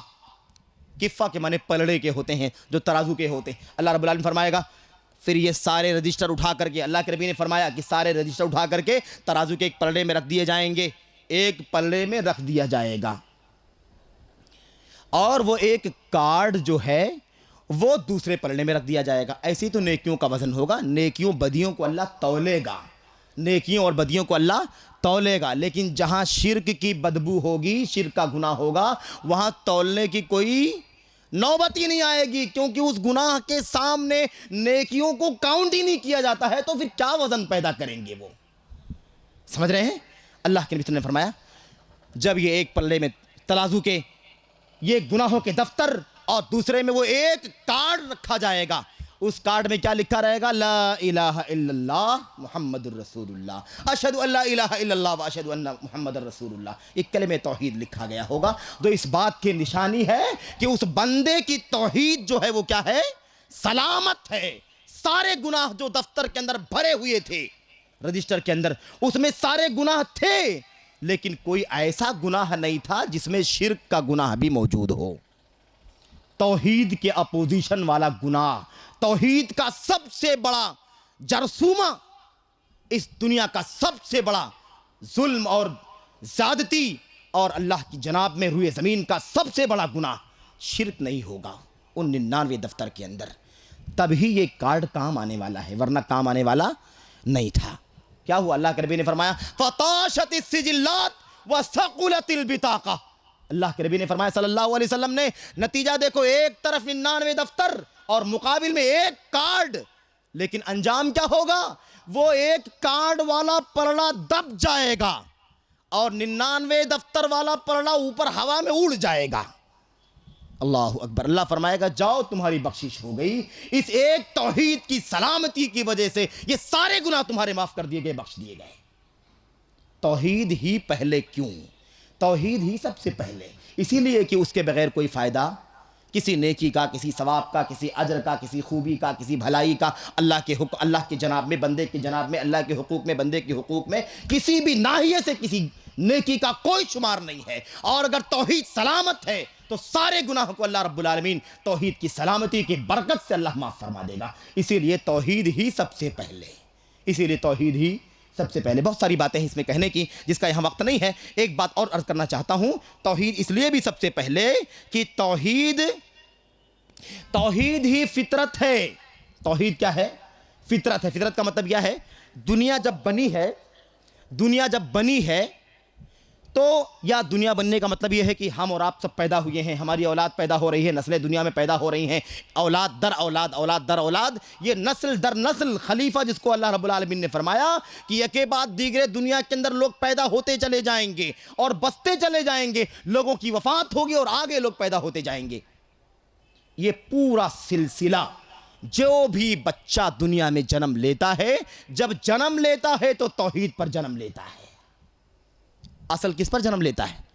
توحید پر جنم لیتا ہے۔ ایسا نہیں ہے کہ جب کوئی بچہ پیدا ہوتا ہے، اگر اس کے ماں باپ یہودی ہیں تو بچہ یہودی پیدا ہوا، اس کے ماں باپ کرسچن ہیں تو بچہ یہ کرسچن پیدا ہوا، اس کے ماں باپ ہندو ہیں تو وہ بچہ ہندو پیدا ہوا۔ نہیں، یہ دنیا کا تصور ہے، دنیا کا انداز ہے، ہمارے اور آپ کے سوچنے کا انداز ہے۔ اللہ رب العالمین کا کلام کہتا ہے، اللہ کے نبی محمد رسول اللہ صلی اللہ علیہ وسلم کا فرمان ہمیں بتاتا ہے کہ جو بچہ دنیا میں آنکھیں کھولتا ہے، پیدا ہوتا ہے، وہ مسلمان پیدا ہوتا ہے، توحید پرست پیدا ہوتا ہے، فطرت پر، اصل پر پیدا ہوتا ہے۔ اصل کیا ہے؟ اصل کیا ہے؟ اصل توحید ہے۔ جس نے پیدا کیا اسی کا پیدا ہوتا ہے، اسی کا ماننے والا پیدا ہوتا ہے، اسی کے سامنے سر جھکانے والا پیدا ہوتا ہے، اسی کے سامنے رکوع اور نظر و نیاز کرنے والا پیدا ہوتا ہے۔ بعد میں تبدیلی ہوتی ہے نا۔ اب ماں باپ یہودی تھے، بچہ ان کے پیٹ سے پیدا ہوا، ان کے نطفے سے پیدا ہوا، باپ کا نطفہ ماں کا رحم پیدا ہوا، تو بچے کو ماں باپ نے کیا بنا لیا؟ یہودی بنا دیا۔ کرسچن تھے، بچے کو کرسچن بنا دیا۔ ہندو تھے، بچوں کو ہندو بنا دیا۔ اصل یہ ہے کہ جب بچہ پیدا ہوتا ہے اللہ کے کلام کی روشنی میں، تو بچہ کون پیدا ہوتا ہے؟ توحید پر پیدا ہوتا ہے۔ اسی لیے اللہ کے نبی نے کیا فرمایا؟ آپ نے فرمایا کہ جب بچہ یہودی، ماں باپ یہودی ہوتے ہیں تو بچے کو یہودی بناتے ہیں، ماں باپ کرسچن ہوتے ہیں تو بچے کو کرسچن بناتے ہیں، ماں باپ آگ کی پوجا کرنے والے زردشت آگ پرست ہوتے ہیں تو بچے کو آگ کا پوجا کرنے والا بنا دیتے ہیں۔ آپ نے یہ نہیں فرمایا کہ اگر بچے کے ماں باپ مسلمان ہوتے ہیں تو بچے کو مسلمان بنا دیتے ہیں۔ آپ نے نہیں فرمایا یہ۔ کیوں؟ کیونکہ بچہ پیدا ہی مسلمان ہوا ہے، پہلے سے توحید پر پیدا ہوا۔ یہ کہنے کی کوئی ضرورت نہیں ہے کہ بچے کے ماں باپ مسلمان ہوتے ہیں تو، کیونکہ بچہ جس کے بھی پیٹ سے پیدا ہو، جس کے بھی نطفے سے پیدا ہو، بچہ پیدا ہوتا ہے فطرت توحید پر۔ میرے بھائیوں، تو اب یہ توحید سب سے پہلے کیوں؟ کیونکہ یہی تو اصل ہے نا، اسی پر تو پیدا ہی ہوئے ہیں۔ اگر اس میں خلل پیدا ہوا ہے، اس میں گڑبڑی پیدا ہوئی ہے، اس کے اندر کچھ ملاوٹ پیدا ہو گئی ہے تو وہ غلط ہے۔ اسے ختم کر کے دوبارہ کہاں لے کے آؤ؟ جو اصل ہے، جس پر پیدا کیے گئے ہم لوگ، آپ لوگ، سب لوگ، دنیا کے لوگ جس پر پیدا کیے گئے ہیں، اس طرف پلٹا کر کے لانا، یہی اصل ہے میرے بھائیوں، میرے بزرگوں۔ یہ ہے توحید سب سے پہلے۔ اب اور بہت ساری باتیں ہیں، میں اختصار کے ساتھ ایک دو باتیں اور عرض کر دیتا ہوں، پھر انشاءاللہ بات آگے بڑھاتا ہوں۔ یہ دیکھیے جناب عالی،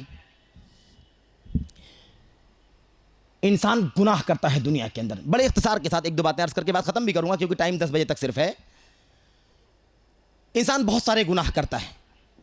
یہ توحید کی مخالفت والا گناہ اگر نہ کرے تو بات آپ سن چکے ہیں کہ انسان کی بخشش ہو جائے گی، مغفرت ہو جائے گی۔ اس کا اللہ رب العالمین نے بھی کھلا اعلان فرمایا، کھلا اعلان۔ اندازہ لگاؤ، کوئی یہ نہ سوچے کہ گناہوں کی تو کوئی حد نہیں ہے، گناہوں کا کوئی حساب نہیں۔ 99 دفتر کی حدیث ہم نے سنی، اس حدیث کو سماعت فرمائیے۔ امام ترمذی رحمۃ اللہ علیہ نے اپنی سنن کے اندر نقل فرمایا ہے، حسن سند کے ساتھ، روایت لمبی ہے لیکن ایک ٹکڑا جو مجھے یہاں بتانے کا ہے وہ کیا ہے؟ اللہ رب العالمین ارشاد فرماتا ہے، یہ حدیث قدسی ہے۔ حدیث قدسی یعنی نبی کریم صلی اللہ علیہ وسلم اپنے رب اللہ تعالی سے روایت کرتے ہیں۔ کس سے نیریٹ کرتے ہیں؟ روایت کرتے ہیں اللہ رب العالمین سے، اور فرماتے ہیں کہ اللہ رب العالمین فرماتا ہے، اللہ رب العالمین نے فرمایا۔ کیا فرمایا؟ یبن آدم، یبن آدم، اے آدم کے بچے، اے آدم کی اولاد، لو اتیتنی بقراب الارض خطایا، اے آدم کی اولاد، اگر تو قیامت کے دن جب مر کے میرے پاس آئے گا، اور یہ زمین ہے نا پوری، یہ زمین کتنی بڑی ہے ہمیں کوئی پتہ نہیں ہے، اس زمین کو تھالی سمجھ لو، کوئی پلیٹ سمجھ لو، کوئی برتن، پوری زمین ایک برتن کی طرح۔ اللہ رب العالمین نے فرمایا، یا ابن آدم لو اتیتنی بقراب الارض خطایا، اگر تو پوری زمین کو ایک پلیٹ کے مانند، برتن کے مانند گناہوں سے بھر کے میرے پاس آیا قیامت کے دن، ثم لقیتنی لا تشرک بی شیئا، ایک کنڈیشن کے ساتھ، تیری ملاقات مجھ سے ہو رہی ہے، گناہ اتنے ہیں کہ پوری زمین کی تھالی برابر بھرے ہوئے گناہ، لیکن ایک کنڈیشن ہے کہ ملاقات جب ہوئی ہے تو ان زمین کی تھالی بھر گناہوں میں یہ توحید کی مخالفت والا گناہ نہیں ہے، شرک والا گناہ نہیں ہے۔ اللہ رب العالمین نے کیا فرمایا؟ لَأَتَيْتُكَ بِقُرَابِهَا مَغْفِرَةً، تو میں اسی زمین کی تھالی بھر بخشش لے کر کے تیرے پاس آؤں گا۔ تو زمین بھر گناہ لے کر کے میرے پاس آیا ہے لیکن شرک نہیں کیا ہے، توحید سب سے پہلے. کیوں؟ کیونکہ اسی پر سارے اعمال کی قبولیت کا دار و مدار ہے.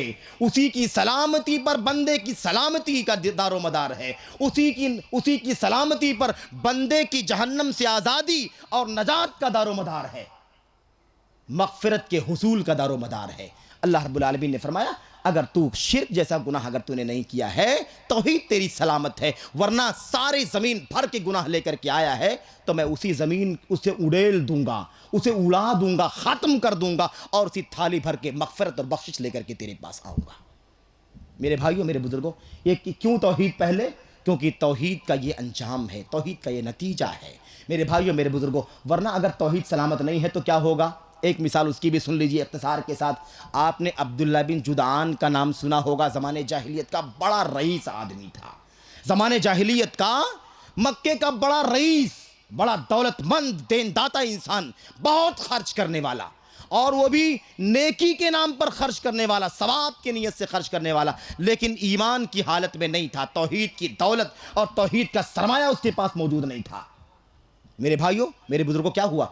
وہ آدمی اتنا نیک تھا اپنے آپ میں کہ اس دور میں زمانے جاہلیت میں جو حج کا طریقہ زمانے جاہلیت کے لوگوں نے وضع کر لیا تھا، بنا لیا تھا، عورتیں ننگے طواف کیا کرتی تھیں اور مکے والے اپنے آپ کو نہ جانے کتنا فضیلت والا سمجھتے تھے. میرے بھائیوں، میرے بزرگوں، اس دور کو آپ یاد کریں. اس موقع پر یہ عبداللہ بن جدعان جو تھا، جس کے گھر پر کئی بار میٹنگ بھی ہو چکی تھی نبی کریم صلی اللہ علیہ وسلم کی نبوت سے پہلے کے دور میں، بھلائی کے کاموں میں اتفاق کرنے کے لیے، بھلائی کے کاموں پر اکٹھا ہونے کے لیے، آپس میں کوپریٹ اور تعاون کرنے کے مسائل کے لیے ایک دو میٹنگیں بھی ہو چکی تھیں. عبداللہ بن جدعان کا جو معاملہ تھا، اتنا اپنے آپ میں پن کرنے والا، نیکی کا کام کرنے والا انسان تھا کہ یہ شخص حج کے موسم سے کئی مہینے پہلے حاجیوں کے لیے ٹینٹ اور خیمے کا انتظام کرواتا تھا اپنے نجی خرچ پر، اپنے پیسوں پر، اور نہ جانے کتنے کنویں کھدوا کر کے، باوڑی جس کو ہم کہتے ہیں، کنویں کھدوا کر کے اس کے اندر کنٹل نہیں بلکہ ٹنوں کی تعداد میں کھجوریں ڈلوا دیا کرتا تھا تاکہ وہ کئی مہینے کھجور بھیگ کر کے اسی میں تحلیل ہو جائیں گی اور پورا پانی میٹھا ہو جائے گا، شربت بن جائے گا. اور جب حاجی حج کرنے کے لیے آئیں گے تو ان کے لیے خیموں میں ٹھہراؤں گا انہیں، اور ان کی ضیافت کروں گا، انہیں کھجور کھلاؤں گا، یہ میٹھا شربت پلاؤں گا انہیں. یہ کام تھا اس کا. یہ ساری باتوں کا تذکرہ کیا. یہ سارے کام نیکی کے ہیں کہ نہیں؟ نیکی کے کام ہیں، خیر کے کام ہیں. آج بھی آپ جانتے ہیں کہ سعودی حکومت کتنا کرتی ہے اس سلسلے میں. الغرض کہنے کا مطلب یہ ہے، اس کے بارے میں حضرت عائشہ صدیقہ ام المومنین اما عائشہ نے پوچھا، اے اللہ کے نبی صلی اللہ علیہ وسلم، یہ بتائیے کہ عبداللہ بن جدعان نے اتنے نیک کام کیے ہیں اور مرا کس حالت میں؟ وہی توحید کے بغیر. توحید سب سے پہلے ہونا چاہیے تھا نا. کھجور نہیں کھلاتا چلتا، پانی نہیں پلاتا چلتا، ٹینٹ نہیں لگواتا، کوئی مسئلہ نہیں تھا. توحید سب سے پہلے. اگر وہ باقی ہوتی، اس کے پاس موجود ہوتی دولت، تو پھر نہ جانے کیا انجام ہوتا. اور اب نہ جانے کیا انجام ہو رہا، اللہ ہی جانتا ہے. میرے بھائیوں، کیا ہوا؟ پوچھا اما عائشہ نے، اللہ کے نبی، عبداللہ بن جدعان کا کیا ہوگا؟ کیا اسے کوئی بھلائی، کوئی نیکی، کچھ ملے گا اس کی نیکیوں کا؟ آپ نے فرمایا، یا عائشہ ذرا سوچو تو صحیح، انہو لم یقل یوما من الدہر رب لا تخزنی یوم یبعثون رب اغفر لی یوم یبعثون. کبھی نہیں کہا اس آدمی نے. اس نے اپنی زندگی میں کبھی نہیں کہا، اے اللہ مجھے بخش دینا، مجھے معاف کر دینا اس دن جس دن تو پوری دنیا والوں کو دوبارہ زندہ کرے گا، اٹھائے گا حساب و کتاب کے لیے. بخشش کہاں سے ہو سکتی؟ کیا مطلب؟ اشارہ کیا ہے؟ آخرت پر یقین ہی نہیں تھا نا اس کا، ایمان ہی نہیں تھا، توحید کا ذکر ہی نہیں تھا اس کی زندگی میں. کہاں سے بخشش ہو سکتی ہے؟ وہ ساری محنت، ساری کوشش، وہ کھجوریں، وہ شربت، وہ پانی، وہ ٹینٹ، یہ ساری نیکیاں اللہ کے ہاں کوئی کام آنے والی نہیں ہے. میرے بھائیوں، میرے بزرگوں، بات لمبی نہ ہو جائے. اللہ رب العالمین کے یہاں یہ نظام ہے، توحید سب سے پہلے. کیوں؟ اسی لیے کہ اسی پر نجات کا دار و مدار ہے. وہی سارے انبیاء کی دعوت تھی. ہماری دعوت کے اندر بھی سب سے پہلے کس چیز کی دعوت ہونی چاہیے؟ توحید سب سے پہلے. نماز پہلے نہیں، نماز بعد میں. اگر نماز کے بغیر بھی انسان مر جائے گا، توحید پرست ہو جائے گا، تو اس کا انجام کہاں جائے گا؟ جنت میں. ایک دیہاتی، ایک عربی نبی کریم صلی اللہ علیہ وسلم کے پاس آیا، جس نے بتایا تھا اس کو کہ ایسا ایسا نبی پیدا ہوا ہے جو اس طرح کی دعوت دیتا ہے، پیغام دیتا ہے. وہ آدمی آیا، اللہ کے نبی صلی اللہ علیہ وسلم سے پوچھا، یا محمد. وہ عربی تھا نا، ذرا اجڈ ہوتے ہیں، ناسمجھ ہوتے ہیں. وہ آیا، کہا یا محمد، یا پوچھا من منکم محمد، آپ لوگ بیٹھے ہیں، آپ لوگوں میں سے محمد کون ہے بتاؤ ذرا. آپ صلی اللہ علیہ وسلم کی طرف صحابہ نے اشارہ کیا، کہا یہ نبی کریم صلی اللہ علیہ وسلم ہے. ذرا تعجب بھی کیا کہ ارے نام لے کے بگار رہا ہے، نام لے رہا ہے، لیکن چونکہ عربی تھا، دیہاتی تھا. نبی کریم صلی اللہ علیہ وسلم کی طرف متوجہ ہوا اور کیا کہا سوالات کیے. خیر سوالات کیے، صحیح بخاری کی روایت میں ہے، سوالات کیے، کیا تم ہی ہو جو دعوت دیتے ہو؟ تم ایسی سی بات کرتے ہو کہ اللہ نے تم کو رسول بنا کر کے بھیجا ہے، تو اس بات کی دعوت دیتے ہو، تم اس بات کی دعوت دیتے ہو، تم اس بات کی دعوت دیتے ہو. ساری بات اللہ کا، ہاں میں نے دعوت دیتا ہوں، میں دعوت دیتا ہوں، میں دعوت دیتا ہوں. نماز کا، روزے کا، حج کا، زکوٰۃ کا، جو بھی تھا، جو بھی اس وقت چیزیں تھیں، اللہ کے نبی صلی اللہ علیہ وسلم نے بیان فرما دی. روایت بخاری کے اندر ہے. اس نے کیا کہا؟ اس نے کہا والذی بعثک بالحق، اس اللہ کی قسم جس نے آپ کو حق دے کر کے بھیجا ہے، لا ازید علی ھذا ولا انقص منہ شیئا، جو آپ نے بتلایا ہے نہ اس سے کچھ زیادہ کروں گا میں، نہ اس سے کم کروں گا. یہ اقرار کر کے وہ چلا گیا. آپ صلی اللہ علیہ وسلم سے جدا ہوا. جیسے ہی اونٹنی پر سوار ہوا اور اونٹنی کو ایڑ لگایا کہ چلے، اتنے میں اونٹنی بدکی اور اسے اٹھا کر کے پٹک دیا، اور چلنے میں اس کا اونٹنی کا پیر اس کے پیٹ پر پڑا، اس کا پیٹ پھٹ گیا، اس کی موت واقع ہو گئی. صحابہ کرام نے بتلایا کہ اللہ کے نبی ابھی جو آدمی آپ کے پاس سے گیا ہے اس کے ساتھ ایسا حادثہ پیش آ گیا، اس کی موت واقع ہو گئی. آپ نے مخاطب کر کے صحابہ کو کہا، آپ نے فرمایا مخاطب کر کے صحابہ کو، اللہ، آپ نے فرمایا جسے جنتی دیکھنا ہو اس آدمی کو دیکھ لے، جسے دنیا میں کسی جنتی کو دیکھنا ہو اس آدمی کو دیکھ لے. مجھے بتاؤ کہ اس نے کوئی نماز پڑھی تھی، کوئی روزہ رکھا، کوئی زکوٰۃ دیا، کوئی حج کیا، کوئی عمرہ کیا، کوئی نیک کام کیا، اس نے فرض یا نفل کچھ کیا؟ کوئی کام نہیں کیا. لیکن کیا وجہ تھی کہ اللہ کے نبی نے فرمایا جسے جنتی دیکھنا ہو اسے دیکھ لے؟ کیا تھی؟ جنت کی شہادت اللہ کے نبی نے کیوں دی؟ وہی توحید کا اقرار کر کے گیا تھا. بس کافی ہے اتنا. آگے موقع ملتا تو ٹھیک ہے، نہیں موقع ملا کوئی مسئلہ نہیں. الغرض میرے بھائیوں، میرے بزرگوں، باتیں بہت ساری ہیں اور وقت ختم ہو گیا ہے، زیادہ بات نہیں کر سکتا میں، ورنہ میں آپ سے عرض کرنا چاہتا تھا کہ مطلب آخر توحید سب سے پہلے کیسے ہو سکتی ہے. انشاءاللہ کسی اور موقع پر گفتگو ہوگی، تفصیل سے بہت ساری باتیں ہیں بتانے کی، انشاءاللہ میں عرض کروں گا. اور اسی بات پر اکتفا کرتا ہوں، اللہ سے دعا کرتا ہوں کہ اللہ تبارک و تعالی ہمیں اپنے علم حاصل کرنے میں، تعلیم دینے میں، دعوت پھیلانے میں، اس کے مطابق زندگی پر عمل کرنے میں اللہ رب العالمین ہمیں اس اصول کو مقدم رکھنے کی توفیق عطا فرمائے. توحید سب سے پہلے، توحید سب سے پہلے. التوحید اول ما يدخل به الانسان الاسلام وآخر ما يخرج به من الاسلام. مطلب سمجھا دوں، مطلب کیا ہے؟ علماء کیا کہتے ہیں؟ توحید کے عقیدے کے علماء کہتے ہیں، اسی قرآن کریم کی آیتوں اور حدیثوں کا خلاصہ فرماتے ہیں، توحید سب سے پہلی چیز ہے جس سے انسان اسلام میں داخل ہوتا ہے، اور سب سے آخری چیز ہے جس کی بنیاد پر انسان اسلام سے باہر نکل جاتا ہے. کیا مطلب ہے؟ سب سے پہلی چیز ہے جس کی بنیاد پر انسان اسلام میں داخل ہوتا ہے. انسان نماز پڑھے، روزہ رکھے، حج کرے، زکوٰۃ، سارے نیک کام کر ڈالے، لیکن توحید کا اقرار نہ کرے تو مسلمان نہیں مانا جائے گا. سب سے پہلا کام کون سا ہونا چاہیے؟ یہی توحید کا. اور سارے گناہ کر ڈالے، سارے گناہ کر ڈالے، ہے نا، عبادات کے گناہ، معاملات کے گناہ، چوری، جھوٹ، کھسوٹ، جتنے گناہ ہو سکتے ہیں سارے گناہ کر ڈالے، لیکن توحید اگر سلامت ہو تو ایمان میں باقی رہے گا. کب نکلے گا اس ایمان سے؟ کب نکلے گا ایمان سے؟ جب توحید میں خلل پیدا ہو جائے گا، ایمان سے باہر نکل جائے گا. اس سے پہلے سارے گناہوں کے باوجود اسلام سے باہر نہیں نکلے گا، اسلام میں اس کا شمار ہوگا، کیونکہ توحید سلامت ہے اس کی. اللہ سے دعا کرتے ہیں کہ اللہ تبارک و تعالی ہمیں توحید سب سے پہلے اسے سمجھنے کی توفیق عطا فرمائے. آمین رب العالمین. اور اپنے تمام تر حرکات میں، نشاط میں، ایکٹیویٹیز میں، دعوت میں، تعلیم میں، ہر ناحیے سے اللہ رب العالمین ہمیں توحید کو مقدم کرنے کی توفیق عطا فرمائے، اور اللہ رب العالمین ہمیں توحید کی عظمت اور اس کی اہمیت کو سمجھنے کی توفیق عطا فرمائے. ھذا وصلی اللہ وسلم وبارک علی نبینا محمد وعلی آلہ وصحبہ اجمعین. السلام علیکم ورحمۃ اللہ وبرکاتہ.